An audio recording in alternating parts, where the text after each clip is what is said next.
Hello, everyone. I'm Alissa Warters. I am the Vice President for Enrollment Management here at Francis Marion University. I'm also a professor of political science, and I'm going to talk a little bit today about the academic life at Francis Marion University and what you are to expect once you are on campus with us. And we are very excited. We are going to move into our fall 2020 courses in class, in person here at Francis Marion. And so we want you to be prepared for that, and we're putting in place all safety measures that we need, but we want you to be prepared for the academics and what's going to go on in the classroom. So I'm just going to take a few minutes and talk a little bit about that experience. Every one of you is going to receive a university catalog, and I'm just going to show you our current catalog. This is the 2019-2020 catalog. The new updated catalog will be here shortly, and you'll receive a copy when you arrive on campus. The catalog is your lifeline to everything academic. Really, every answer to every question is in the catalog. And so I'm just going to give you a little idea of some of the things that are in there that I want you to pay attention to. Currently, you can go onto our website, fmarion.edu, and go under the current students tab, and the catalog is there, so you can go ahead and look at it even now before the updated one comes out in about a month. And what's in it is any information that you may need. The front of it includes admissions information, financial aid information, information from the registrar's office, and how to register for classes, and we'll get back to that in just a second. But also what's in it is our general education requirements, and every single major and minor is listed in the catalog, and it has a description of each major and minor, every class that is offered with a description of each class that is offered. So you will know that if you signed up for the American presidency, which is what I'm teaching this fall, it will have a description of it, and you can say, okay, that's a class I want to take, or maybe I don't want to take that class. So it's really handy as you go along and as you're choosing your courses that you're able to read those course descriptions. For the general education requirements that are in here, and I want everyone to be able to pay attention to those, we are at our core a liberal arts institution, and so what that means is that every student at this university will take a certain number of courses that are the same as every other student. So for instance, every student has to take an English composition sequence. Every student has to take a sequence of math, speech communications, a political science 101 or 103 course. That's actually required by the state of South Carolina. You'll take a humanities course, a biology course. The reason why all of these courses are taken is to make sure that you are well-rounded when you leave Francis Marion University. What our employers tell us is they want to make sure that the students, the employees that they have once they've graduated from college, that they can write well. That they can speak well, that they can speak one-on-one, that they can speak in a crowd. So that is why Speech 101 is a class that everyone has to take. And so I want you to kind of pay attention to those general education requirements, because when you have your advising session to sign up for your classes for the fall, you're probably going to be registered for some of those general education courses. And so those are listed in the catalog for you. And as you go through, as you're thinking about your major, every individual here has to choose a major. The only program that you don't have to choose a minor is nursing, so everyone else will also have to choose a minor. Just as an example, I was a political science major with a history minor. And so you can go through and look at what the requirements are for that particular major. Please know that you may be undecided at the moment, and that is fine. A lot of students come in, they're just not quite sure what they want to major in. That's why the general education requirements are really a great idea for every university to have, is because you can kind of say, well, I'm not sure, as I was, do I want to be political science, do I want to be history? Well, I took both courses in my first semester in college, and then I determined, okay, political science was what I wanted. And so you're able to kind of choose those. And don't worry if you come into the university and you say, I want to be, an engineering major, and you get into your first class and go, well, this is just not for me. That's fine. You can change your major, and most most students do. Studies show that the majority of students change their major at least once during their course while they are in college. So don't worry about that. So please pay attention to the catalog and all of the requirements that are in there. And every time you go to register for classes with your advisor, they'll be referencing the catalog each time. So let's talk a little bit about registration. You're going to be able to sign up for a time slot to meet with an advisor. Unfortunately, because of social distancing right now, we're not going to be able to meet face-to-face, but we are going to meet virtually. And so you'll have time, a half-an-hour time slot with an advisor who's going to walk you through the courses that you'll need for this fall. And what I recommend for you to do, if you have dual enrollment, if you've taken AP or IB, make sure that your advisor knows that information, because those test scores may not be back yet.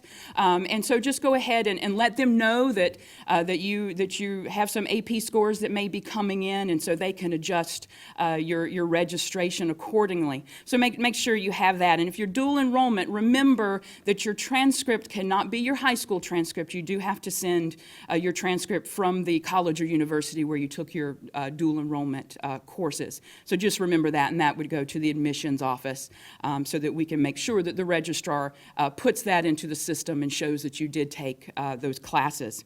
So you're going to be given a time slot, and you're going to be talking to someone from our Center for Academic Advising or one of our faculty members. And so each one will be able to walk you through what courses that you need. I want to emphasize, and this is in your orientation app, that our English placement, if you were, for our composition sequence, if you were going to be placed in English 101, that we do have a self-assessment for that course. We offer English 101, but also an extended studio. So if you feel that you need a little bit more help with writing and composition, that extended studio is an option for you. And so our self-assessment, and that is inside the guidebook app. You'll be able to go in. It's just a few questions. You go in and answer those questions, and it'll tell you whether or not you should probably take the extended studio or not. So if you can go ahead and take that assessment before you have your advising session, and just let your advisor know whether or not the questionnaire suggested that you should take the extended studio or not. So just please know that. The math placements are going to be made for you by our math department, and that is based on your SAT or ACT score or the courses that you took in high school. And so that will already be kind of pre-programmed for you by our math department of what math course that you should take. I want to talk a little bit about the classroom experience. So once you show up in fall and you're in class for the first time, every faculty member, first day of class, is going to hand you a document, and it's called a syllabus. And the syllabus has all the information about the class that you are in. It will have the title, it will have the course description, it will have every requirement, how many exams, how many quizzes, any type of readings outside of class. It will all be on that syllabus. It will tell you how much is weighted. So is your exam 25% of the course or 10% of the course? All of that will be in there, including the due dates. And so what I want to encourage all of you, I've been in this business a long time, I've been teaching a very long time, here's what I encourage each one of you to do. The moment you get your syllabus, in whatever fashion it is, if it's in your phone, if you prefer a written calendar, whatever it may be, go and write those due dates down. Go ahead and have every class that you have and the dates of the exams and the dates of any papers that may be due or quizzes. Go ahead and write those down, because your faculty members are going to count on you remembering those dates. This is college. And so they are going to, this is, your success is based upon your ability to keep up with what's on that syllabus. So I encourage you to write all of that down. Also, pay very close attention to the syllabus in terms of the requirements of the course and the expectations of the course. Each faculty member has different expectations for their students, especially when it comes to attendance or whether or not laptops can be used. So please pay close attention to those. I'll give you an example in terms of attendance. If If your phone rings in my class, just as an example, I count you absent for that day, and that's written on my syllabus. I don't like to be disturbed by phones ringing, and so I know that sounds like it's pretty strict, but it never happens. The phone does not ring because they know that they need to put it on silent before they come into my class. So pay attention very closely to all the attendance policies and the other policies for the class. And each faculty member is going to be different, so you're going to have to be able to keep up with that. And attendance is key. You're not going to have your mom and your dad or grandma to wake you up in the morning and tell you it's time to go to class. So this is going to be on you. It's college. It's a different experience. And so you're going to have to make sure that you are in class, and attendance is key. Also, please talk to your faculty members. The wonderful thing about Francis Marion is that we really are at our core a liberal arts institution. We really take care of our students, and we take care of each other as faculty and staff. And what we do is we like to have an open door policy with our students. And so you're not going to be walking down the hallways and every faculty member's door is closed, and every faculty member's door is going to be open because they want you to come in. They want you to talk to them. Ask questions. So if you don't know something, if something is confusing to you, please ask questions. I have made really good friends with some students over the years that I never taught in class. It's just that they popped up in my doorway one day and said, "Dr. Warters, I don't know where classroom 111A is. Can you please show me where that is?" And from there, they would return and ask other questions over the next 4 years that they were here, and we became really good friends over the years. And so I want you to just know that it is a relaxed environment here, and we want you to ask as many questions as you need. We don't want you to go with a question unanswered. So please remember that those doors are open because they want you to walk in and ask questions. I want to talk also a little bit about some of our academic resources that we have here on campus. I mentioned just a little bit earlier about the Center for Academic Success and Advisement. In that center, you have the Advising Center. Every freshman who comes into the university, except for honors students will have their advisor will be Dr. John Tuttle, who's our honors director. Every other freshman student is going to have an advisor through CASA, is what we call it, the Center for Academic Success and Advisement. And so, but also, not only do you have your advisor there that you can go to at any point in time, and you'll be assigned your advisor this summer, and they'll contact you so that you know who they are, and you register for classes in October and in March, and you'll be working with them during your freshman year. So not only do you have them as a really good resource, you also have the Writing Center. And the Writing Center is open for every student, no matter the major at the university. So it could be that you're working on an English paper, or you're working in a paper for me in my political science course, or it's a lab report for your chemistry class. Any type of written assignment, you can go to the Writing Center, make an appointment. We have appointments in person and online, and you can work one-on-one with either one of our English faculty members or some of our upperclassmen students who can help you with that.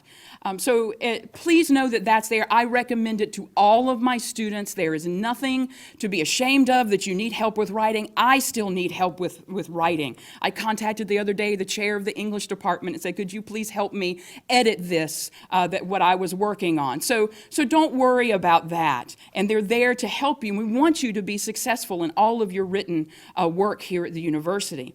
We also have a tutoring center, and that is for any subject matter on campus that you may be having trouble with. And the tutoring center can find you a tutor.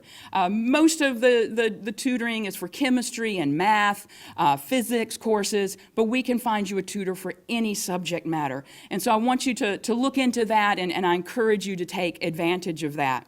One of the resources that I used a lot when I was an undergraduate was the library. I'll be honest with you, I didn't do well my first semester as an undergraduate, and I was disappointed with myself. And so what I did, because I was distracted, just to let you know, I was distracted, a lot of things going on, away from home for the first time, and so I didn't do so well. So the next semester, my second semester, I decided I'm going to the library. I'm going to do all of my work in the library instead of my dorm room where I was distracted. And here's what that did for me. I went to the library in between classes. If I had 2 hours in between a class, instead of going back to my residence hall, I went to the library and did my work for the next day. In the evening, sometimes I would also go to the library. My GPA skyrocketed. And I ended up graduating with Latin honors after my 4 years. So I encourage you to seek out the library. We have wonderful study spaces in the library. We have individual closed-off rooms for you can work yourself or with a group of people if you're working on a group project, but also wonderful spaces just spread out across the library. I highly recommend that you take advantage of that while you are here. One thing I want to emphasize is how we communicate with you here at Francis Marion. You probably have noticed that the admissions office has begun contacting you through your fmarion.edu email address. This is how we're going to correspond with you, is through the official Francis Marion email address, and there's a reason for that. There is a law called the Federal Education Rights Privacy Act, otherwise known as FERPA. And what that law says is that we, as a university community, whether it's your faculty member, the registrar's office, the financial aid office, the accounting office, we can only speak to the student. We can't speak to anyone else. So if a parent or a loved one calls and asks me as a faculty member, can you please tell me how my student is doing in your class? I'm not allowed to speak to them about that without the permission of the student. And so one way that we know that we are speaking to you and not someone else is by using your official Francis Marion email address. So every correspondence from the university, either from a faculty member or one of the administrative offices like financial assistance or the registrar's office, is always going to be to your Francis Marion official email address. So I encourage you, please make reference to that often. I know that email is kind of passé and people don't like to use it as much, but that is where we're going to communicate with you the most. And so I encourage you to be checking that email address often. And so also to the family members that may be watching this, I want to emphasize that if you call and you ask particular information about a student, if we tell you, sorry, we're not able to answer that because of FERPA, that your student has to give approval, please know that is what's going on, that we are not allowed to speak. That is different from the K through 12 system. We are not able to speak about those particular matters. However, here is something that the student can do. They can offer proxy rights to really anyone. It could be a parent, a grandparent, an aunt or an uncle, anyone who they want to be able to have access to their records. They do have the ability to do that. And the information on proxy is in the guidebook app. And so you'll be able to look and see how to set that up. How it works is the student is able to go in and give the ability to someone else to be able to look at whatever record they want. It could be that they only want their parent to see their accounting record, so how much it is that they may owe to the university.